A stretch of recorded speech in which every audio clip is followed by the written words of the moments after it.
Welcome to Cancer Coach Central podcast. I'm here with Maya Simand, one of our wonderful cancer coaches here at becancer.org. Maya is over in Texas and she's been a coach for a good amount of time now, and she participates in a lot of our weekly calls. And I'm really happy to have her here to speak with us today. So, Maya, you said it's a wonderful sunny day in Texas, but how are you doing? I'm doing very well. Thank you. It's a beautiful day in Texas. Good, good. So I already know a little bit about your business myself, but I want to dive into it for the people who don't know. So you're a cancer coach, and what does that really mean to you? Um, it it basically means a lot to me when but I never thought before I was diagnosed with cancer or to become a cancer coach. Coach itself, I was so far away from the coaching people with nutrition or anything like that, and overall had no idea there's something like that even exists. When I was diagnosed with cancer, first time I started hearing a little bit more about it, but I couldn't I didn't dive in more further and to understand what exactly coaches do. In terms of, I think that my mind was just basically occupied through with the process of treatment and recoveries and all of those things. So didn't dive in, but after the reoccurrence of cancer, that's when I start kind of looking more into and understanding of a difference, how big of a difference could our lifestyle make in our health conditions. So, and I start diving more deeper in it and changing everything about myself. And I just realized how big of a issue it is for people when they have no knowledge when it comes to uh, lifestyle, nutrition, consciousness, and awareness, all of those things, and how important it is for people to know. And me, myself, I was looking for someone to help me, to guide me, because it's so hard. Even when it comes to nutrition, when you trying to eat something, you're always in the back of your mind. It's like, okay, is this going to fit cancer or it's not going to fit cancer? Is this good for me to eat or not? It's like, am I doing something right or am I doing something wrong? It's a lot of stress on the body itself, just by going through those simple thoughts on a daily basis, without not knowing, what's the effect of the food does to the system, to the body. So, and diving in, learning more and more, and understanding more deeper, and recovering from it, from cancer, and just kind of the entire pathway brought me to the stage. Like when people start finding out that I kind of went through took natural approach second time with cancer, and I did it a lot of things myself, they start calling me and asking for advice. And that moment is just kind of um, the past brought me to, people need that. People need support. People need to understand. People need to acknowledge. And I just looked more deeper into it, joined like cancer.org with other courses in functional nutrition and lifestyle systems. So that's how I became cancer coach.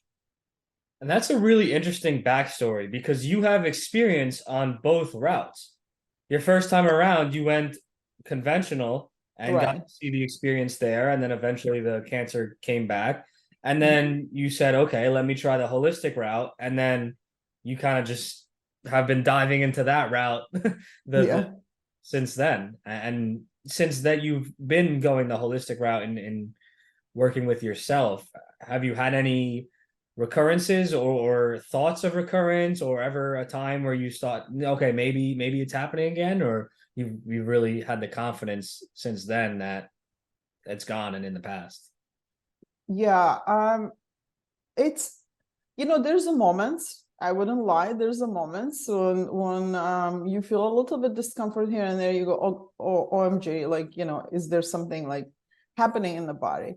I didn't have any recurrences, no, after that. And but then I tell myself that as much as I know right now, the knowledge I have now is way greater than the knowledge I had before. Way greater than when I was diagnosed first time. That's why I went into conventional route, because I had no idea there's so many other ways exist out there beside what I was told, beside what was presented to me. And that's why I went through chemo, radiation, surgeries, and all of those things. But second time, when I decided to dive into that myself, because reoccurrence means that's in my understanding, it's something wasn't taken care of properly. That's why it's coming back. So I start diving more deeper into understanding my own body. Me graduating nursing school back at home in Russia, it's kind of understanding physiology and biology. It's kind of so many things that didn't make sense to me, like when I would think about it logically a little bit. But then when I start changing a lot of things, my diet, my life, everything, my mindset, I mean, like it was like basically 180 degrees turn for me, for my life. And I start seeing the changes, and I start seeing the changes like within like 2 weeks. As soon as like 2 weeks, like improving in sleep, in health, in energy. This was completely opposite when I was going through chemotherapy and radiation, when my health on a weekly basis would go down, down, down. But here it was opposite. It's like on a weekly basis, it's just going up and up and up. So and I just start feeling great. And then when the results start coming back, improvement, the reduction of the tumor sizes and all of those things. So that's kind of proved the point that there's so much involved when it comes to cancer. And when I have those moments of fear, I always tell myself, you know enough and you know how to handle it. There's nothing to be afraid of. Yeah.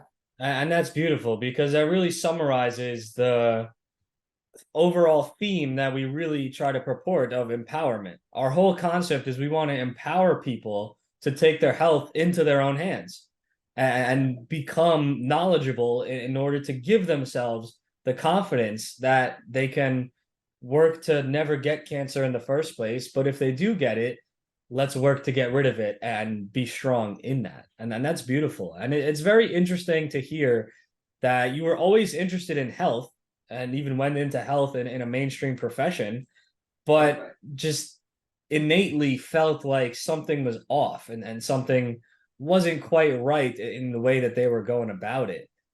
Yeah. I had that feeling. I mean, I was working in medical field for 19 years. And all this time, I loved what I did. I love working with people and all of those things. But inside, I never felt that I was sitting in my place. I always felt there's something out there for me more. And the cancer experience kind of brought me to a place where I'm right now. And it's like from the bottom of my heart, I really love what I do.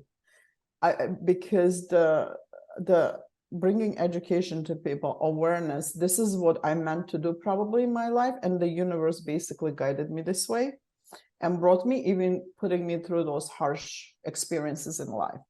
But I really, really enjoy what I do. And when I see the changes in people and I do see improvement in their health, I just fulfills my soul that I played a part in it.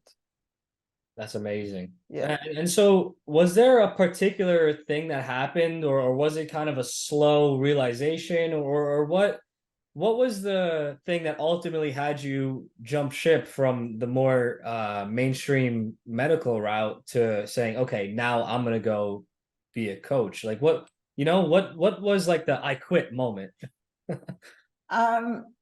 The becoming coach, I don't know what kind of like I had this like kind of instinct when I decided to take a holistic approach. I just had this inner voice or some kind of instinct that the voice sitting in my head that it's a wrong route. It's a wrong route. You gotta take a different you gotta do something different. But I had no idea what to do at that moment. I just like I was so lost. And but I'm so grateful that I found the energy and kind of trusted myself, my inner like instinct. I'm so grateful for that, not like turning my face around and not paying attention to my instinct, but just like instead falling for it and falling into the research and trying to understand and learn about my body. And then once you know what your body is capable of doing that, and it just like it just changes, it shifts you completely. It changes your life. It's like understanding like our like of the body is such a fascinating like a machine or software that put in there is just working nonstop, like doing so many things that we're not even like aware of any of those things. So when I start diving more deeper in learning about those things, and that's kind of took the fear away from me. That's one of the main things that always stops people and makes them to take this drastic decisions. The fear is basically what guides people. Once I like kind of realized that there's so much our body capable of doing that, I just have to learn to know what. So, and that kind of took the fear away from me. Yeah, there was a lot of times when I would like go down, but then, and I worked so hard on my own mindset, like teaching myself, like trusting myself, trusting my own body, and all of those things. I think that was the mindset was the hardest thing for me to deal with. But just listening to your own instinct, I think our inner voice kind of connected to universe better than our mind, and it's kind of telling us something, telling us something and not listening to that. And I think that's where was my own journey. That's when it started it. But when to become a cancer coach, it was just when I kind of took nutrition courses, and then I was like, there was a moment when I didn't know what should be my niche, like what should I be focusing on. But then one day I was like, why are you guessing, Maya? Your niche is yourself, your story and your experience in life. That's what your niche should be. That's what people need. That's what probably a lot of people would like to hear that and learn about it. So, and that was kind of my aha moment when I just decided to become a cancer coach, and I just went through beatcancer.org, I mean, with Susan's program. Yeah, that's beautiful. And you touched on a lot of things there. And that's, I think, an experience that a lot of people have, that they find themselves in a profession that they're not a huge fan of, or maybe over the years they start to disagree with it more and more, and they just don't know what to do, right? Because at that point you're in pretty deep. You've spent, dollars and time in school and working your way up the ladder in a particular field, or in a particular company, or something like that. And it's a hard thing to do, to take a chance on yourself. But that's what's really cool about these times that we live in now, because it's easier now than ever to start your own business, because that's what you are. You're an entrepreneur. You went from going to the job route to starting your own company. And that's a beautiful thing. And we can touch a lot upon that, and the mentality regarding that, and all the pros that there are to that, because it's certainly a wonderful thing to be your own boss and set your own rules and set your own hours. But the downside to today's day and age as well is that there's so many ways that you could do it.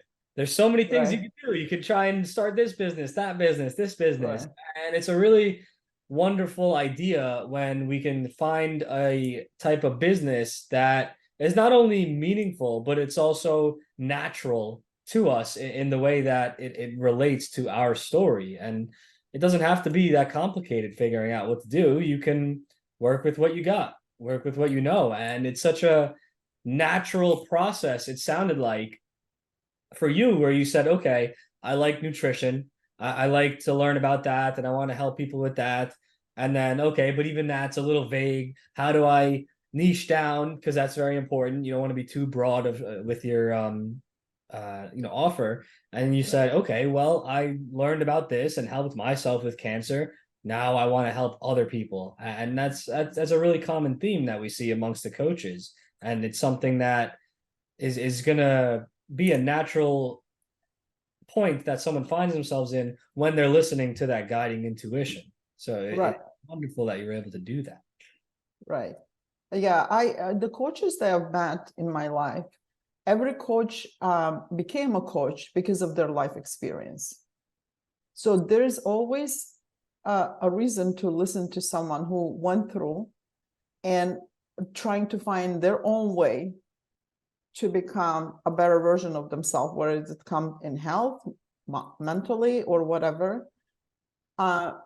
Because like for me, I mean, I did so much. Like if I would go in details in depth, I did so much just to because I wanted to live. I want to be there for my children, you know, and just because I love life, you know, and I did so much just to survive. And on the top of it, I learned so much that I never learned graduating nursing school, working in the medical field for so many years, that no one would touch those simple basics of life that that we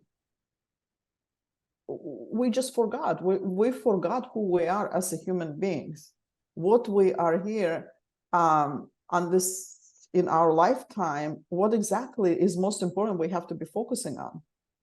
The focusing on is basically about yourself, your family, the love, you know, and taking love, accepting love, and giving love away. So that's basically the main, like, I do get that question actually a lot when people, my clients would ask me, what is there one thing that you took out of your experience with cancer? I said, the most important thing I learned is just going back to our roots. Going back to our roots, who we are and what we meant to have in this world. Like I learned so much in the beginning as every other person. Like I tried so many different things. I thought, oh my gosh, I need this one. I got to get this one. I got to go through this therapy. Oh, I need this IV therapy. I need this supplements. I need those.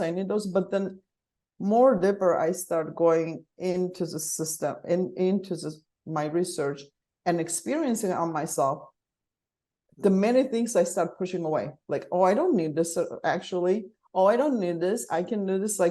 So what I learned is like simplifying the things and taking the way it was given to us in the first place from the beginning.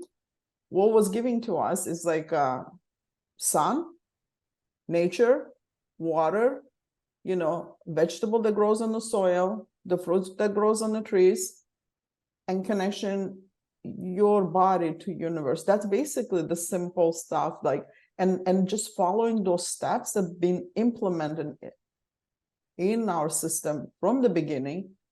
Those are the things that kind of I learned. I think that was the biggest lesson for me. Yeah, that's beautiful. And because nature is simple and harmonious, and complication is something that this modern world is full of, right? But a lot of it's artificiality. And the farther away we get from simple, harmonious, basic nature in the way that we live, especially with our foods, the more problems we see the world having, both societally at a macro level, but also at an internal micro level of our own health. So that's a Exactly. really important thing. And I Yeah. have an interesting question for you, Yeah. because you just touched upon, this the vegetables and the fruits and such. But to my understanding, you're not necessarily anti animal products, though, right? No, What's no. your stance on eating plants versus eating animal products, in regards to maybe health overall, and then in regards to cancer specifically, and if you're trying to attack that? What's your own view on that? So my understanding is the cancer is basically a metabolic process in our body. When there's something goes wrong inside, that our own cells, it's not like the cancer is not something that comes from outside and just try to settle in the body. It's just basically our own cells when they grow, start growing abnormal, and understand why is it start growing abnormal. That's, I think, the key. So what makes cancer grow is the stuff like sugar, and when there's changes in metabolism, damages to mitochondria, all of those things, the cancer start growing in the system. And there's a lot of researches, a lot of stuff, especially like food pyramid that been put together for people to follow. We all know where that brought the society now to. Did not work out for me. Looking back, I always think of backward, like kind of what our ancestors did. They basically hunt, and they got what was around them to survive, right? So they still consume meat products and whatever was growing around them. They did not have source of refined sugar in amounts of like what we have. And if you look back, I don't think so. The fruits that was growing on the trees were as sweet as they are right now when they got cultivated. So amount of sugar content in the system wasn't as high. So I do support like a carnivore diet, a low carbohydrate diet, a very low carbohydrate diet, because I don't think personally that our DNA is not prone to have so much carbohydrates in the system the way as much as we consume right now. Yeah. So based on our, if you look at our ancestors, they had animals they hunted, whatever they hunted the day that they could, and then whatever they had around them that grows. So that's basically how they lived for thousands and thousands of years. And that's how our DNA, that what we have in our system right now, that kind of made us who we are right now. But whatever is happening past 100 years with the changes and implementing so many different food and varieties, if you go to the store, there's like a 90% of the store content, it shouldn't be there. It shouldn't go in human being body. We're talking about 90%, packaged, preserved, ingredients. So all of those things, and simplifying that and getting everything what you can get from animal source and plant source. That's my combination of both. Yeah, I certainly agree with that. And I ask because of course, at beatcancer.org, and like you mentioned, we do purport and advocate for the healing capabilities of plants, because as we know, plants are super detoxifying, super healing, but a lot of people will conflate that with, very, very cult-like or religious elements of veganism or vegetarianism. And I used to actually myself be a 100% plant eater. I stopped eating any animal products for maybe 4 or 5 years. And so I speak from firsthand experience in my own experience, in that I think it was a fantastic thing for myself to have done. I used to say I would never do it. But then I learned certain things, and it convinced me to try living that way. And I experienced a lot of benefits in health.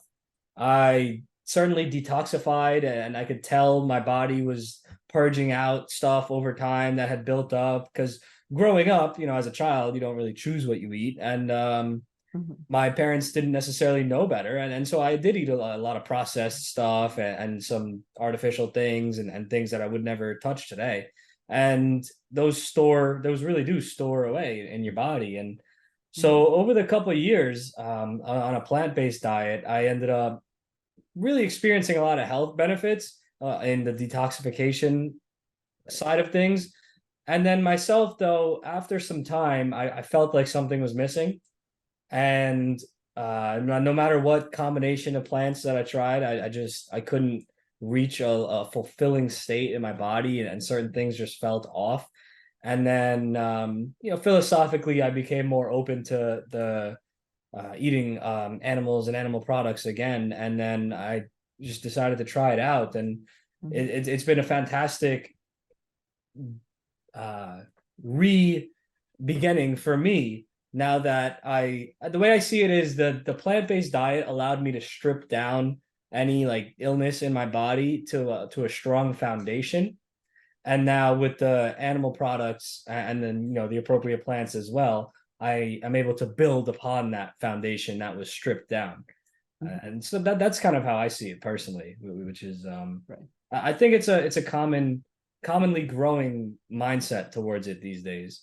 Right, right. I totally agree with that. And it all depends on individuals, the way they the way they see themselves. I do work with clients who are vegetarians, who are non-vegetarians, and I do see more people who are not non-vegetarians. I mean, vegetarian people tend to have more hormonal issues based on my experience, the experience that I see. But again, that's their choices, that what they choose. But when it comes to nutrition aspect of the things, I would say like most bioavailable ingredients that you can put in your system, when it comes, let's say, big complex, you can get them only from animal products, and they're most bioavailable in animals, animal organs in animals, and then amino acids, healthy fats, all of those things combined together. I mean, I also did completely raw for 3 months when I did my first detox with cancer.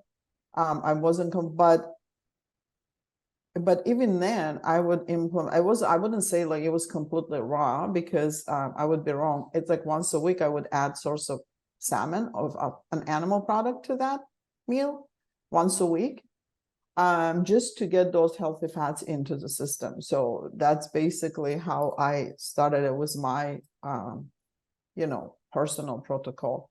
So yeah, so that's very interesting. And then that's why I was gonna ask, because what we're talking about is cancer, right? And so someone recommendation for how you should eat if you're specifically trying to attack or prevent cancer, that doesn't mean that's a one size fit all prescription of this is how you should always eat, right? And so there's a difference there. Right. Totally. It all depends on by individuality. I have clients who are on keto diet. They're doing good on keto. Tried others, but until they went on keto, they didn't get the success. I have clients who does, based on their the health issues, they do cooked food over raw food because that's what they tolerate better. I have plant-based people, the clients. So it all depends on by individuality. You cannot just like think of, oh, just because someone is doing, there's no diet that fits everyone. You always have to listen to your body. Your body will give you the signal. Your body would tell you, based on the way you feel, based on the aches or the way you feel. You constantly have to feel your body and listen to it. That's the signal that your body, any discomfort, your body will give you a signal. Absolutely. That's me. You got to change something. Yes. And so as a coach, you work to try to train people or remind them in how to listen to their body rather than get caught up on this protocol, this protocol, this protocol. Exactly. Every client that I work with on the end, they always come out as someone who gained a lot of great knowledge about their body, about themselves, and they learn how to listen, how to handle. They know the process now. That's what, like, when they know those steps, they stop fearing the cancer, because the cancer been taken by storm, and the other part of it is the fear taking by storm people. And the people just jump into this conclusion: yes,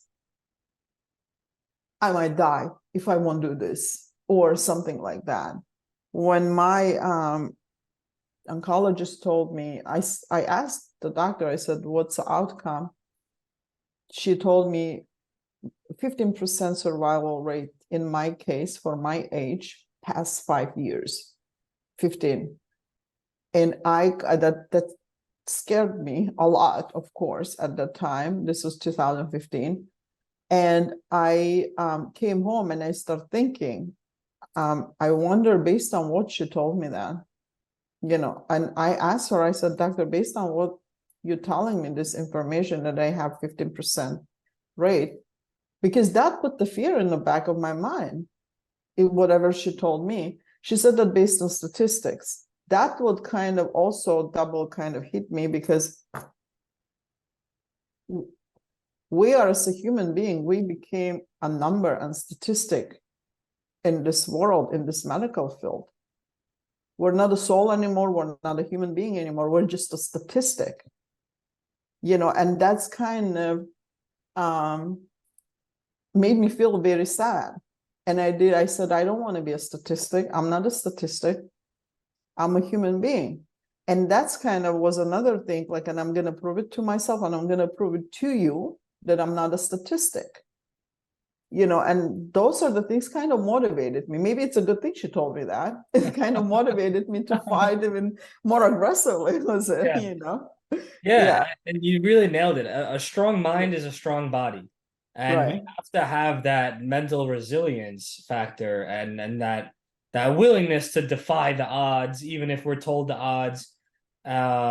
If we really want to succeed in health, especially in the face of a health crisis or a particular illness that we're facing, like cancer. And it really does highlight some of the detriments of conventional treatment, because instilling that fear and instilling those cold hard stats of, you're really programming the idea of death into a patient in that instance. And that's why a lot of people end up dying right on time with when their doctors say that they're going to die, because they program that into their heads, and then those people are repeating it to themselves, and over time, what the mind says, the body will follow, for better or for worse. Exactly. And just like, a hypochondriac will actually make themselves sick. Placebo effect can actually repair your body. You can actually heal just from thinking you did something that's going to make you heal. Well, you can also go the other way and end up shortening your own life, unfortunately, if you really live in that despair and live in that concept that I am going to die. Your body's like, okay, and it just kind of gives up. And that happens a lot of the time, I think. Yes. One thing I learned is your body would listen to your mind. Whatever your mind's health status is, your body would listen to that. Your mind can kill, your mind can heal. This is what I learned, because it is a hard process. I'm not saying it's an easy thing to do, because I remember there's no days that I don't fight with my own mindset.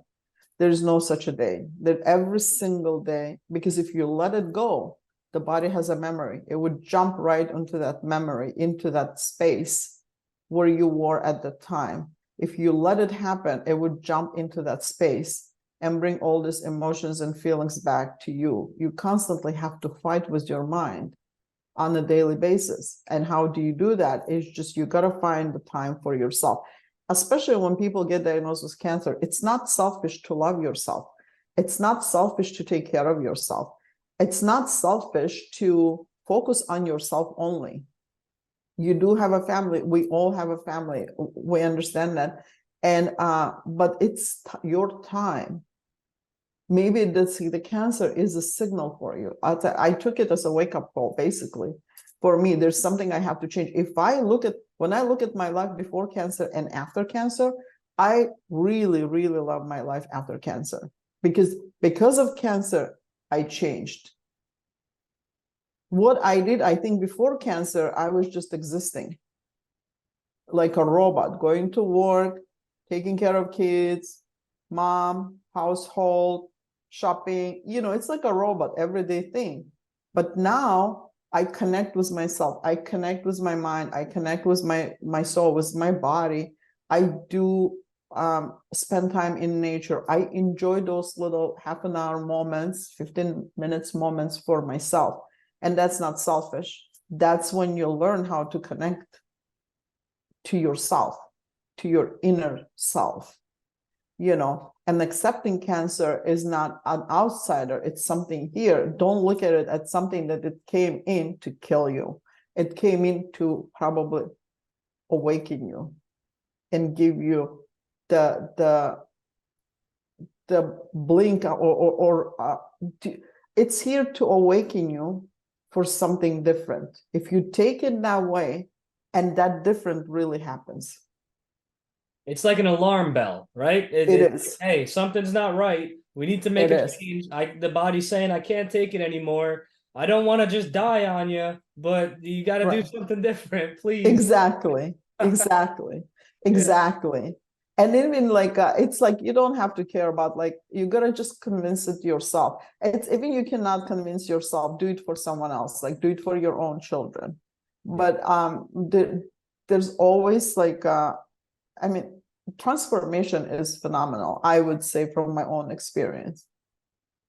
And it didn't just affect me. It's affected so many members of my family also at the same time. So with that experience of mine, there's so many people had changed. And now I can touch other people's lives. And I consider that as a blessing. That's amazing. So let's talk about that. Let's talk about what that looks like a little bit. So one, if someone wanted to work with you, how would they find you? How does someone come across you? And then what does the process kind of look like? When if someone contacts you and says, "Hey Maya, can you help me out?" What do they what process are they taking on? I start with like it was 20 minutes of discovery call, just to let potential client to know about myself and learn a little bit about them and the work that we see. I don't have like particular one protocol for all my clients, as everyone is so different and individual. So I always, based on their history, based on their condition and whatever the problem is, that's how I put the protocol for a client of mine. It's very individual. It's all based on who they are and what exactly they would like to achieve by working with me. And we focus on what they would like to achieve. Like whether it's cancer, I do have a few clients who they come because someone referred them to me. It's not necessarily cancer. So it depends the goal they would like to have. How do they see themselves as 6 months from now or a year from now? So, and based on what the goal is, so that's what we're working together. So it's just you freestyle it based on exactly what they need instead of trying to Exactly. conform them to one particular process. Exactly, because some people are so different. They have they're so different mindsets. The people, their people is very hard to move. Like, there's the people are like, they're so open from the beginning. They would tell you everything and all of those things. But there's people like when you work with them, you feel there's something still stuck somewhere, but then and you cannot figure it out what it is it sitting there and bothering them, because it's a lot of emotions involved. It's emotion of the feelings involved. And then suddenly, like after working with them like 4, 5, 6, 7 months, and then suddenly they open up and they tell you that what it is, what is it sitting there. And that's what like to me is like, okay, this is what I was waiting for. I was waiting for you to open up and letting me know, because for them opening up, it's like relieving their inner self, like letting them out, for them freeing themselves, and the forgiving something or someone, and then like this is a moment when they are moving forward. That's why everyone is so different. And so in your scope of work, you're not just recommending, hey, you could eat this, hey, you should probably not eat that. You're also doing a bit of emotional therapy with them, right? Working through things that are just eating at them or might be kind of causing turmoil in them in that way. Yes, we work. I'm not when the cases become a little bit more outside of my scope, then I would refer them to someone that I know would do a better job than I would do. But when there's little things that when we talk about, because I remember myself, like when you try to eat something, in the back of your mind, you always think, oh my gosh, is this good for me or not good for me? Should I not touch it? So, and I understand people when they start eating first time in the world of nutrition and learning, they do have those moments a lot. Like they're afraid to touch something just because, like, it might fit cancer or worsen their condition. And that's actually causing more stress on people and their mind also. So helping them with release of that stress, like kind of detoxifying even their mind. That's what I talk about nutrition. I explain the role, I explain purpose of nutrition, what exactly like that particular thing could be combined with what, for them to have this peace of mind. Yes, this is fine. You don't have to look into those things like, oh, would it harm or not harm? Because when it comes to cancer, people are so sensitive, so afraid to do so many things.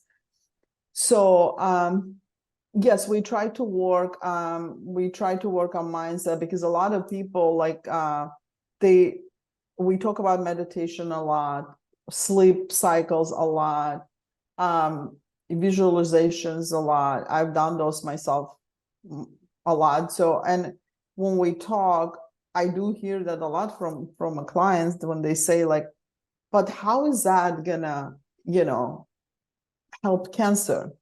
How is that gonna heal cancer? And it's one of those things, like, it's the same way how you're not aware of what your body is doing at this particular moment. You talking to me, and you don't even know that apple you ate, that your body inside breaking down into such a small particles, converting them in minerals and like vitamins, and taking vitamin C, putting to a proper source, taking zinc, putting in the proper source inside your body. You're not aware of that. So that should not be your concern, how your body is going to take care of cancer. It's not your problem, basically. That's what I could see. That's not your problem, how body is going to take care of that. Your problem is to put your body in the stage when you connect with it, and you put yourself in that happy moment and the frequency. You create that environment around yourself when you feel so happy and enjoy this moment. This moment you're alive, you're gotta be grateful for this moment, at the present moment, because none of us knows what's going to happen a minute from now, 10 minutes from now, an hour from now, or even tomorrow. So whatever you have at this present moment, that's what you have to be grateful for. That's beautiful. Yeah. And so as someone that is primarily and with a background in nutrition, and that being your primary area of interest, is there any, if you could pinpoint one thing that the average person could either cut out or should do more of, or one change that you think would be an overarching fantastic idea for the average person to implement to prevent cancer or other illnesses, what would you say that one thing is? One thing would be sugar. I don't even consider sugar as a food anymore. I think it's one of the greatest toxin that ever been created by humanity. The damage that causes to our body is enormous in so many ways. So the sugar would be probably something to take away. Absolutely agree. I absolutely agree. But let's dive a little deeper. When you say sugar, what does that mean? Does that mean refined sugar? Does that include cane sugar? What about all those stevia, honey? What do you mean? What's the difference there? Refined sugar, the sugar been processed and bleached. I know that sugar canes, when they grow them on the same soil over and over and over. So that soil has been depleted in nutrients. The cane that used to probably have some kind of nutrients back many, many years ago, it doesn't have even those anymore. So the sugar is basically is a killer, I would say. that involves brown sugar, that involves you know, all type of sugars, I would say, except the real sweeteners. The real sweeteners that you can find in nature. Those are maple syrup, those are honey, and coconut sugar. Something like you can, if you are really, really have a sweet tooth and would like to get something, that's like those are the things that I use in my household, not in the large amounts, but occasionally we use those things.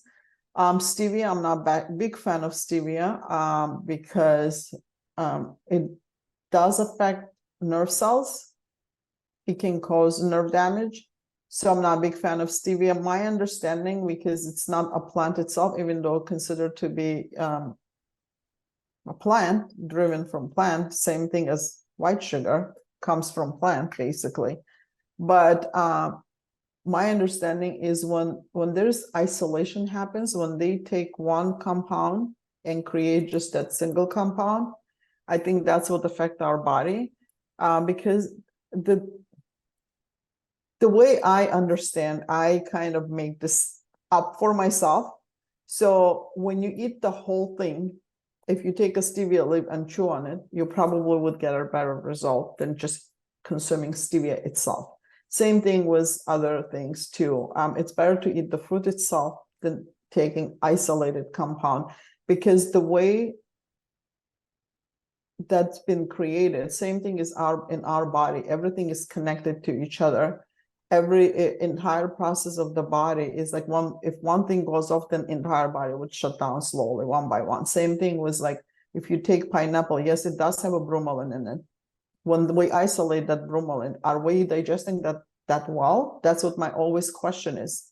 Are we digesting and breaking down that particular bromelain in, or do we need to eat that entire, not entire pineapple pieces to get everything that would help that bromelain to absorb in our system to become more bioavailable with all the enzyme that comes with it? So that's how I see when it comes to sweeteners. So, or any other thing. So the sugar is something I talk about a lot. It does feed cancer. It's create a fermentation process in our body that basically an environment where cancer just loves sitting in and growing. Yeah. Yeah, absolutely. And get source of energy from that environment.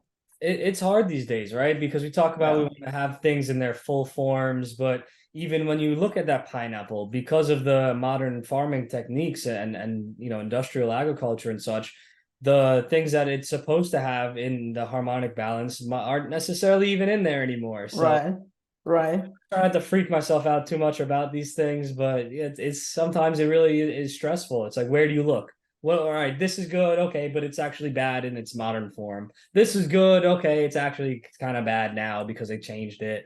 And that's why, going at that kind of thing alone and completely restructuring and relearning health and nutrition is a really isolating experience in and of itself, and it can be really stressful and time consuming. And when someone is facing something like cancer, they don't necessarily have the mental capacity to be giving the due diligence into making all these decisions and figuring out all these things. And that's where I really enjoy how many cancer coaches we have out there, because if you have someone that can guide you along that process, it just really helps take that load off of someone's plate so they can just what they need to do and focus on that healing.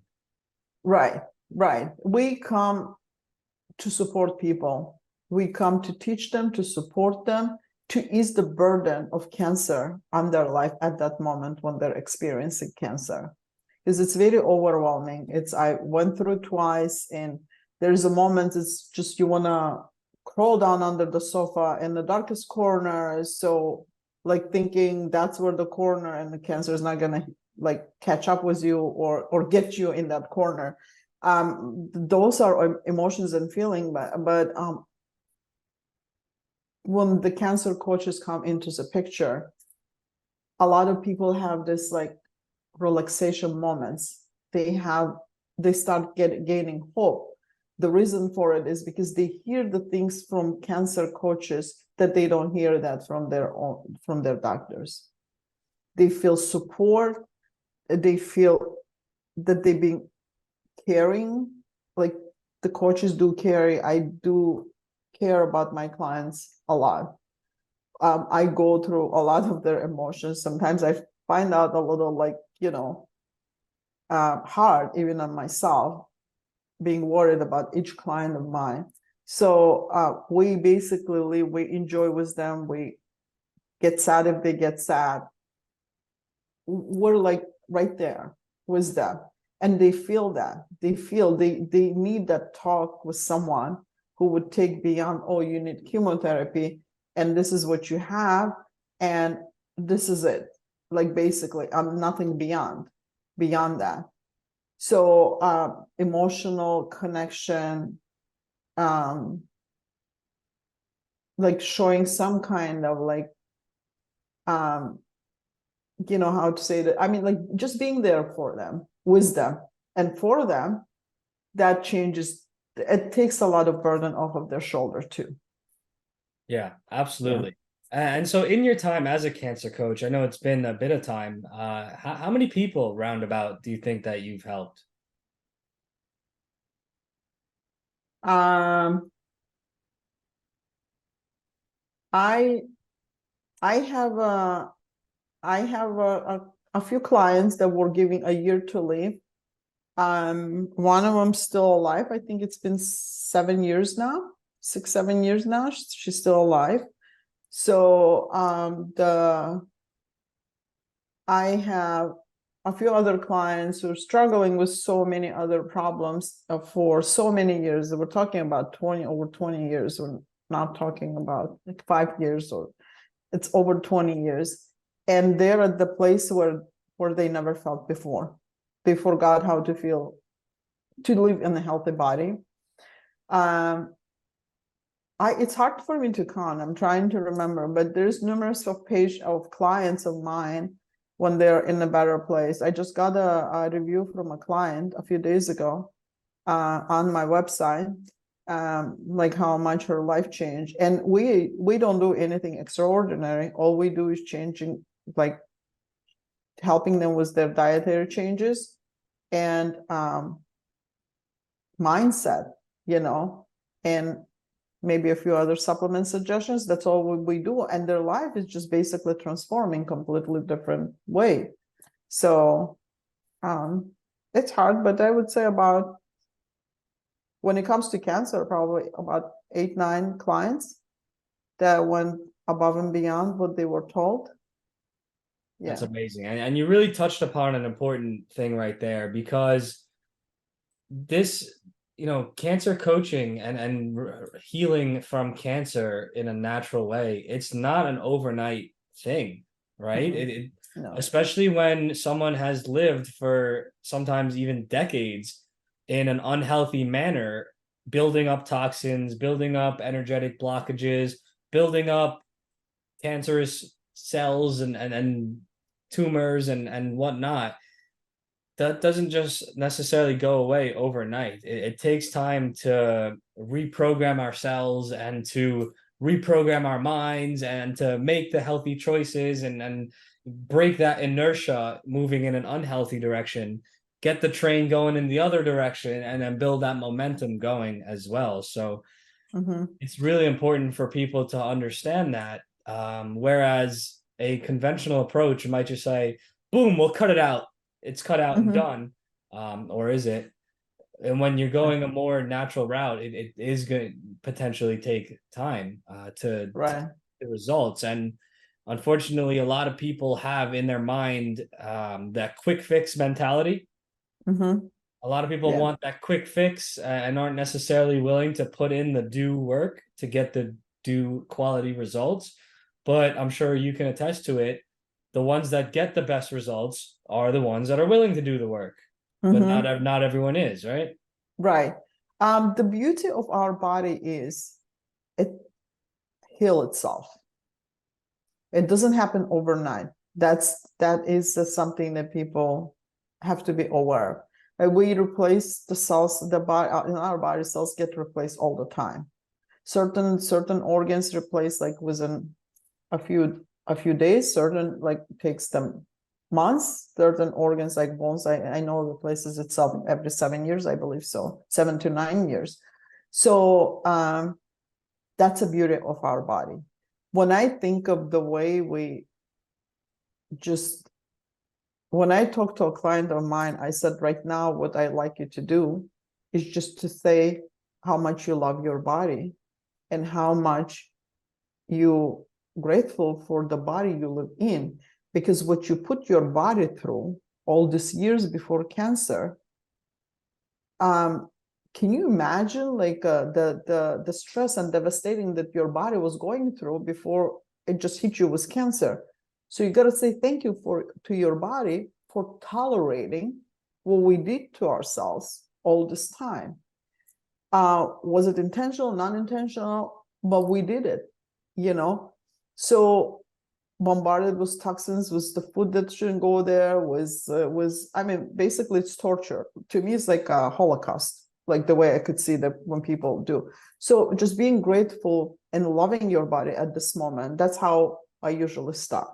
You know, let's start with this process now. Start like being grateful to your own body, to your liver, to your kidneys, to your brain, to all of those organs. Just love them, show them love. Like, you're here. Yes, you did something in the past that brought you here, but now you know now, and you are willing as of now to change those things and ask them to work with you, ask them to be there with you and to go through the process with you. So this is a process of where our body is the greatest thing that we live in. That's one of the things. When it comes to removing organs, yes, for some people it might be, oh, just cut it off, take it out of my body, just put it, whatever. Been there, done it, you know, cut my breast out, had a mastectomy. And the thing is, how do you live afterwards? How do you cooperate like after your surgery? For me, it was a challenge, you know, having only one breast. Somehow at some point, I didn't feel as a full human being, as a full female, you know, mentally, was triggering me a lot after the surgery. I didn't feel complete anymore as a female. Lots of discomfort. I still have those discomfort. So, and no one would ever tell you about it. No one would talk to you about those things. There's no surgeon, no doctor of mine ever said, this is the consequences you're going to go through after you have your breast removed. Emotional, mental, physical. No one would talk about those things. But apparently we do go through those processes. You know, I had a hard time. There was a moments when I had a very hard time, but then I accepted it, and it became easier. So if I would go back to that moment, I would have never done it, for example. So that's what I said, like gaining a knowledge that would give you freedom. Number one, it's going to take the fear away. And number two, going to give you freedom of making your own choices. So.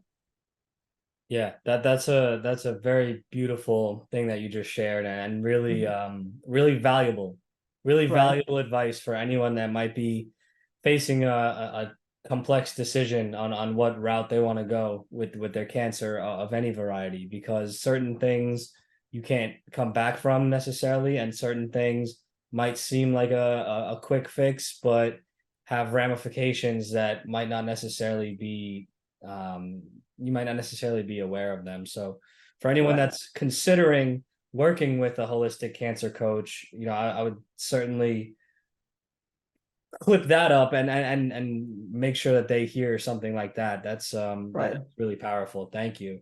And on the other side of things, if someone were to be considering becoming a cancer coach, but doesn't know if they want to go for it, or doesn't know if it's for them, or doesn't know really what that would look like. Is there any words that you would give to someone in that position? The only thing I would say, just if people would like to become a cancer coach, they have to have a passion for it.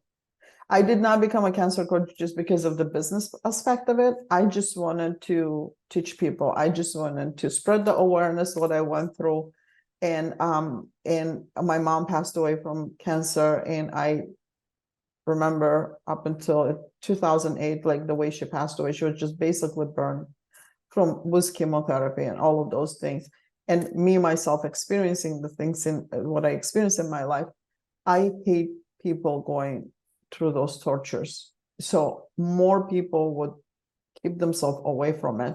So the cancer is not, become a cancer coach is not only just going there and just become a business person or something like that. It's like you got to put your soul in it, truly want to be there. That's one of the things. And I think it's the greatest thing that I ever done. The number one, you gain a knowledge. Even though if you won't become a cancer coach, at least you're going to gain a knowledge for the rest of your life that's going to help you and support you. Not only you, and it's going to come to the families and people who surrounds you. Such a great information to be there. But to become a cancer coach to help people, I think there's nothing beautiful than that. If you know, even you help one person out there, that's already makes your life like, to live for. Like when you know, like, okay, I helped that person to change, then your life has like so much meanings now that you're living for. It's a beautiful thing to do. Yeah, it Yeah. absolutely is. And thank you very much for the work that you do. Thank you Thank very you. much for participating with the programs that we run at bcancer.org, because ultimately we love, showing you guys off and talking about the work that you're doing and helping you do what you do, and Yeah. you help us do what we do. And I really, Right. really love that we have you as part of our family here. Thank you. One more thing I want to add. It was cancer growing cases nowadays. We need cancer coaches. We really do need cancer coaches out there.